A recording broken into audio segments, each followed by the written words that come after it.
శ్రీ దూళ్ళగుట్ట ఎర్రవర క్షేత్రం భూలోక వైకుంఠం తిరుపతి ఎర్రవర స్వామి YouTube channel దూళ్ళగుట్ట సమర్పణ భూలోక వైకుంఠం గోవర్ధనగిరి శ్రీ నరసింహస్వామి వారు బాల ఉగ్ర నరసింహస్వామిగా 18 శిరస్సుల ఆదిశేష శయనములో బాలుడుగా మహావిష్ణువు బాల నరసింహుడుగా ఉగ్ర నారసింహుడుగా ఆ ఆదిశేష పడగలలో 3 నామాలతో లక్ష్మీ సమేత నారసింహుడుగా ఉగ్ర నరసింహుడుగా ఉగ్ర నరసింహ అవతారం భక్తుల పాలిట దుష్టులను సంహరించి భక్త సంరక్షణ కోసం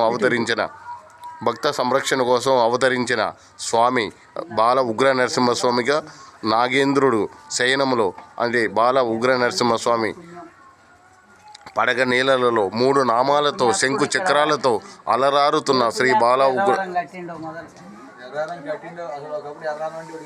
ఎవరు తెలియదు.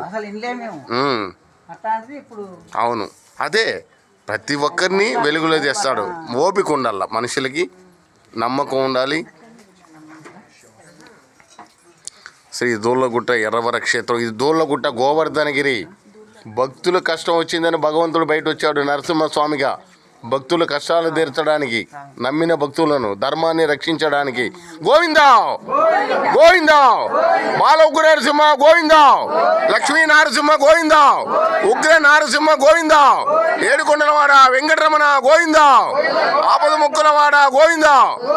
జై శ్రీరామ్, జై శ్రీరామ్. ఇక్కడ ఆంజనేయ స్వామి వారు క్షేత్రపాలకుడు, పంచముఖ ఆంజనేయ స్వామి వారు. ఈయన ఏం చెప్తున్నాడంటే, నా కొండకు వచ్చిన భక్తులు ఎక్కడున్న ప్రళయకాలంలో నా తోకతోనే తెచ్చి వైకుంఠం చేసి, ఇదే భూలోక వైకుంఠం గోవర్ధనగిరి.